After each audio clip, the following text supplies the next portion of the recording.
an electric pickup for $28,350, a BMW sedan with 440 miles of range, and a company betting its entire survival on one SUV that keeps getting delayed. Next year brings the most important wave of electric vehicles America has seen since the tax credit died. And one of them on this list is not arriving when you think it is. 8 EVs coming in 2027, counting down to the one that matters most. Let's get into it. We start with the vehicle that finally gives Subaru loyalists a real reason to go electric, the Getaway. This is a 3-row family SUV with standard symmetrical all-wheel drive on every single trim, the signature capability that snowbelt families have trusted for decades. Dual motors produce around 420 horsepower, which is a serious number for a family hauler, and range lands north of 300 miles from a 95.8 kilowatt-hour battery. Expected pricing sits around $55,000. The practical numbers are where it gets interesting. Seating for up to 7, around 45 cubic feet of cargo behind the second row. 8.3 inches of ground clearance, more than most rivals in the segment. 3,500 pounds of towing. A native NACS port for direct supercharger access with 10 to 80% charging in roughly 30 minutes. Here is the context that matters, and regular viewers will recognize it. The Getaway shares its engineering with the Toyota Highlander EV and the Lexus TZ, the same platform, developed jointly. And as we covered when Toyota pulled the Highlander EV's production start with no revised date, that shared pedigree cuts both ways. Strong engineering underneath, but a timeline tied to a partner that has already blinked once. Treat the Getaway's arrival as likely rather than locked until Subaru confirms otherwise. Number 7 is Genesis finally building a flagship, the GV90. This is the largest, most expensive, most ambitious vehicle the brand has ever attempted. A 3-row, full-size, luxury electric SUV aimed directly at the Mercedes EQS SUV, the BMW iX, the Range Rover Electric, and the Lucid Gravity. Pricing is expected to start around $100,000. The design comes from the Neolon concept, which featured pillarless coach doors hinged from the rear rather than the front, the kind of detail you normally only see on vehicles wearing a Rolls-Royce badge.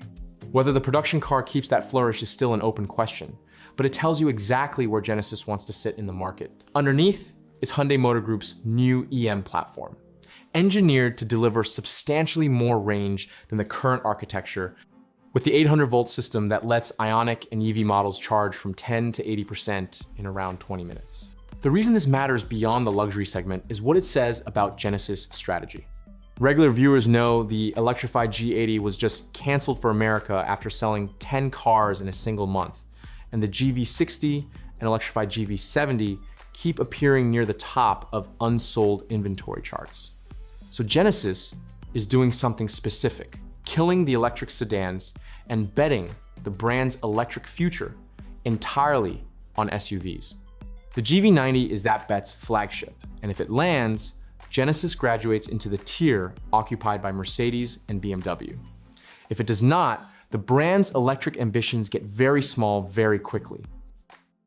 Number 6 is the version of the Rivian that most people have been waiting for, the R2 Standard, arriving next year at around $45,000. Here is why this specific trim matters more than the R2 that is already on sale.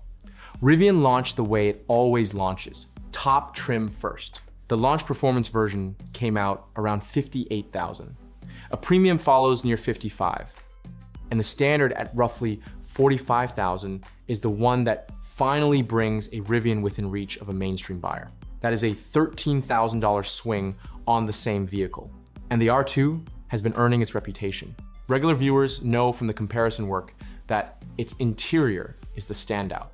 2 glove boxes, fold-out door pockets, nearly 30 cubic feet of cargo behind the rear seats and around 80 with them folded, plus rear legroom that fits a 6'4" adult in a compact SUV.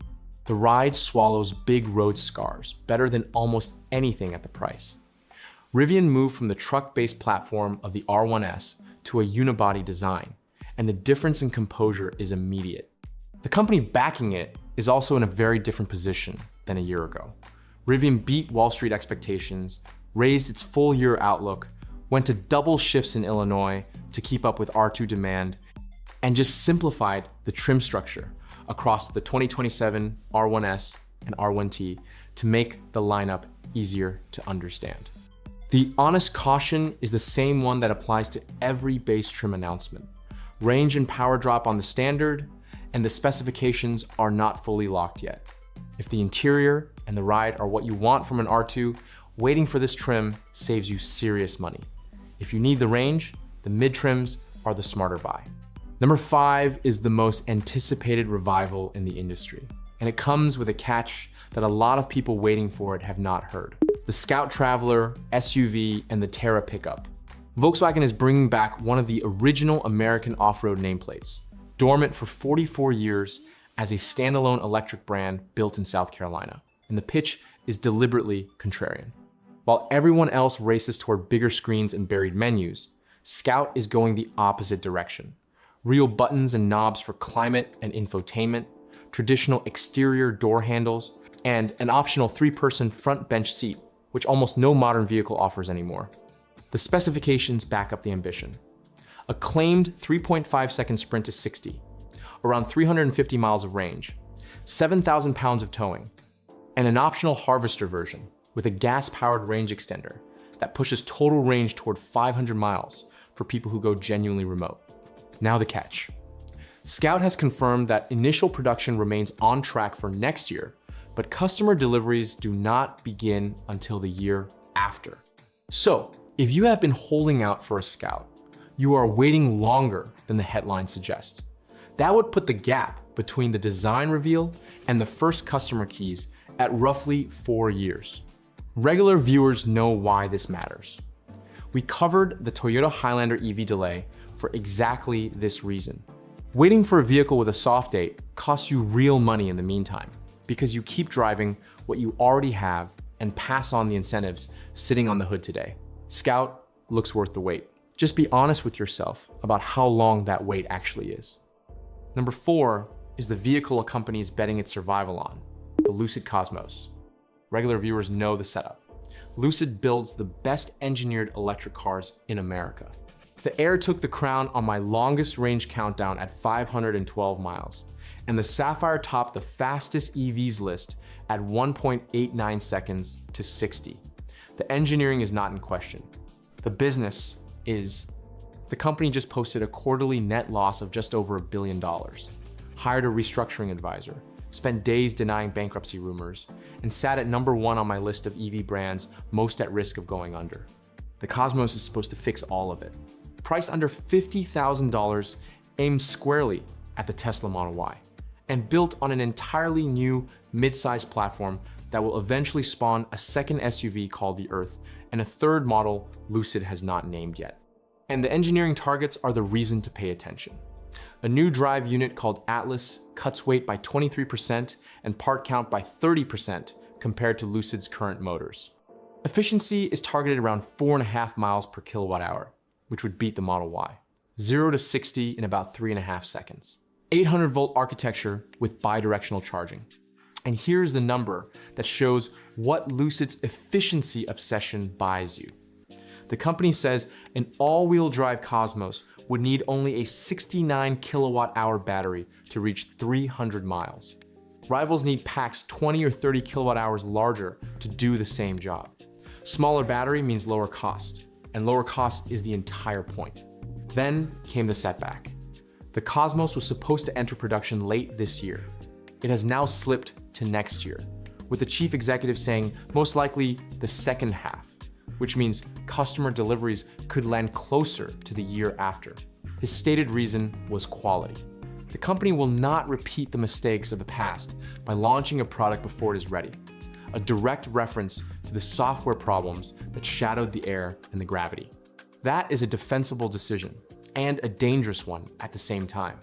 Lucid has around $3 billion of liquidity and a burn rate measured in billions per year. Every quarter of delay is another quarter of losses without the volume product that fixes them. If the Cosmos arrives and sells, Lucid survives and America keeps its best electric engineering. If it slips again, the the outcome this channel has tracked all year becomes much harder to avoid. Number 3 is Mercedes admitting it got the last 5 years wrong. The electric C-Class. Start with the name, because the name is the story. This car is not called an EQC. Regular viewers know what that means. Mercedes has abandoned the EQ sub-brand entirely after watching it fail. The EQB was discontinued. The EQE landed on my worst depreciation list, down around 59%. The EQS keeps appearing on discontinuation watch lists.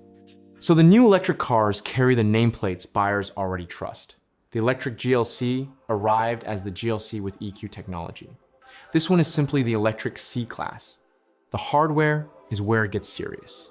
This rides on Mercedes' new 800-volt architecture with charging speeds up to 400 kilowatts, matching the BMW iX3 as the fastest charging in the segment, adding well over 100 miles in about 10 minutes.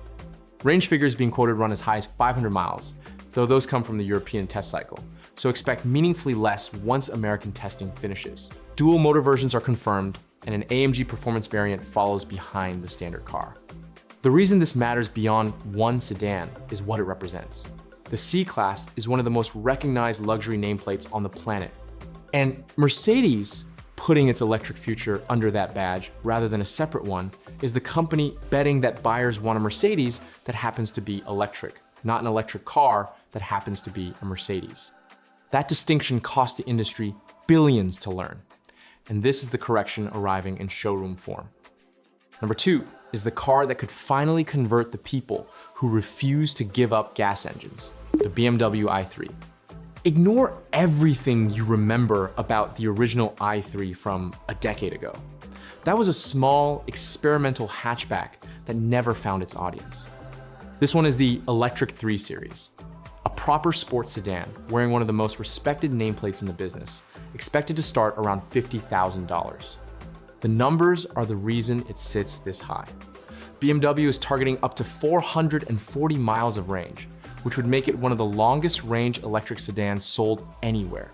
It rides on the Neue Klasse platform with the 800-volt architecture and 400 kilowatt charging that regular viewers know from the iX3, around 175 miles added in 10 minutes. And it carries the Heart of Joy control unit, BMW's new dynamic system that manages powertrain, braking, and regeneration faster than any previous BMW could. That last piece is the whole point. Sports sedan buyers have been the hardest audience in the industry to convert because the objection was never range or charging. It was that electric cars feel numb. BMW built an entire control system specifically to answer that complaint. And the i3 is where it arrives in the segment that matters most to that crowd. And the timing is a signal in itself. While Honda exited American electric vehicles entirely and Ford paused its lineup, BMW is going the other direction. The iX3 has drawn roughly 100,000 orders in its first 9 months abroad, and the company keeps launching. In a year defined by retreat, one German brand is selling everything it can build. And the most important electric vehicle arriving next year is the Ford Fathom. $28,350 for an electric pickup truck. Sit with that number. The cheapest new electric vehicle in America today is the Chevy Bolt at $28,995 with destination. The Fathom lands at $29,945 with destination, a pickup truck priced within about $1,000 of the cheapest electric hatchback on the market. Nothing like that has existed before. Ford has confirmed the specifics. Production starts at the Louisville assembly plant next year, with prototypes built from production quality parts in the first quarter and customer vehicles following later in the year. Pre-orders open in early January. Ford spent $2 billion gutting and retooling that plant, and workers have been training on the new system in Michigan while the line was rebuilt. The truck itself targets around 300 miles of range using LFP batteries, the durable chemistry that lets you charge to 100% daily. It runs a 400-volt architecture, comes with Blue Cruise hands-free hardware, bi-directional power, a digital key, native Apple Maps, a large touchscreen, and both a frunk and a bed. Ford says it has more passenger space than a Toyota RAV4, despite being sized closer to a Maverick, and that it is as quick as a Mustang EcoBoost. Here is why it takes the top spot. Regular viewers have watched this channel count roughly 20 electric vehicles killed in 18 months. Most of them at the affordable end, because that is where the tax credit did the most work and where its disappearance did the most damage. Ford lost around $19 billion on electric vehicles and killed the F-150. Lightning, learning that big and expensive, was the wrong answer. The Fathom is what Ford paid $19 billion to figure out. Go smaller, go cheaper, and build it here. If it lands at that price with that range, it does something no electric vehicle has managed in America. It makes an electric truck a rational purchase for someone shopping a Maverick or a used Silverado, rather than someone making a statement. That is a bigger deal than any luxury flagship on this list. So what does next year actually look like? An affordable electric pickup at $28,350. A 440-mile BMW sedan. Mercedes rebuilding its electric identity under a nameplate people already trust. A cheaper Rivian, a Genesis flagship, and a Subaru 3-row for families. 2 pieces of advice before you start waiting on any of it. Watch the dates carefully, because Scout's production year is not its delivery year. The Lucid midsize already slipped once, and the Toyota Highlander EV has no confirmed date at all. A vehicle with a firm arrival is a plan. A vehicle without one is a hope, and hopes have cost buyers entire model years. And remember that waiting is not free. Every month you hold out, you pass on the incentives sitting on the hood right now, while first allocation cars arrive with no discounts whatsoever. Sometimes the smartest move is not buying the new car. It is waiting for the new car to land, then buying the discounted outgoing rival it just made cheaper.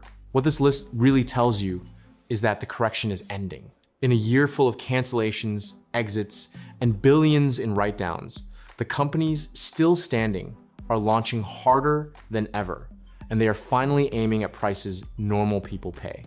I'm Nick, this has been Nick's Car Review, and I will see you in the next one.